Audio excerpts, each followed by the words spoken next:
Samsung's next generation foldable flagships expected to be called the Z Fold 4 and Z Flip 4 are expected to be announced early August of this year. And for all the things we don't officially know yet about the design, specs and performance, now that Qualcomm have officially announced a new Snapdragon 8 Plus Gen 1 chipset, we are pretty sure this will be the SoC that powers Samsung's upcoming foldable flagships later this summer. Hi, Ben from SamMobile. If you enjoy new and exclusive videos like this, then be sure to like, subscribe, and turn on notifications so you don't miss any new videos on YouTube with SamMobile TV. Here is a quick breakdown of Qualcomm's Snapdragon 8 Plus Gen 1 alongside the 7 Gen 1. In terms of the design and performance, the Snapdragon 8 Plus Gen 1 follows very close to what we've got right now with the standard 8 Gen 1, which is based on a 4nm fabrication process. We highly recommend you watch our previous breakdown video of the 8 Gen 1 for better context, but we've seen Qualcomm refresh and optimize their flagship chipsets for better performance with faster clocks on the CPU and GPU midway through the year, with examples like the 865 Plus, which Galaxy devices like the Note 20 Ultra benefited from in certain regions. The catch here this time is the rated efficiency improvement that Qualcomm are claiming up to 15% with the 8 Plus Gen 1, which is backed with a 10% increase in maximum clocks on the CPU and GPU with the same 4nm process. Looks to be an unusual surprise and claim. Looking deeper, this is most likely down to the fact that the 4nm process this time around is from TSMC and not from Samsung, like found on the previous standard 8 Gen 1 and Exynos 2200.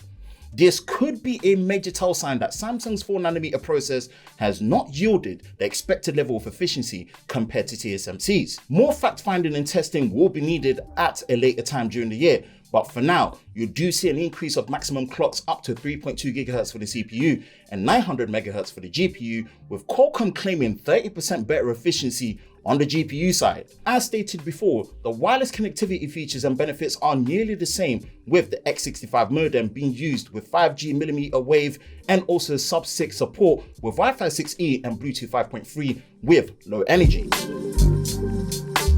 As discussed on our previous SamMobile podcast episode, the recent leaks and rumors pointed to benchmarks showing the 8 Plus Gen 1 being tested and used in the upcoming Z Flip 4.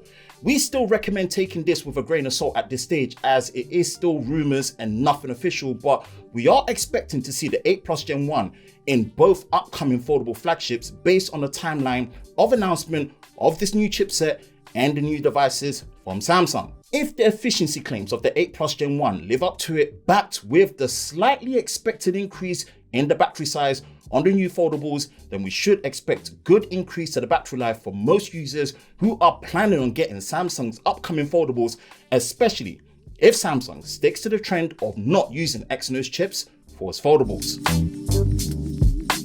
Let's take a quick look at Qualcomm's next generation 7 series chipset, the 7 Gen 1.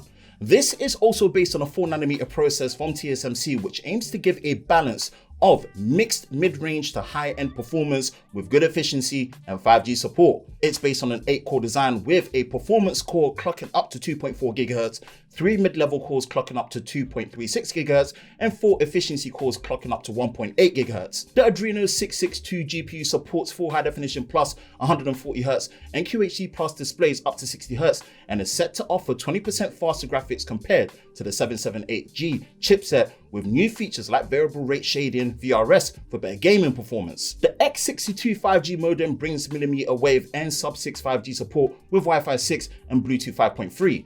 The camera ISP uses a triple 14-bit Spectra image signal processor and supports up to 200 megapixel sensors with 4K 30 frames a second HDR video recording. It's hard to know what Galaxy devices might end up using this chipset later on down the year, but we suspect devices like the A53s, maybe the A74, and even the S22 FE could be a good fit for the 7 Gen 1.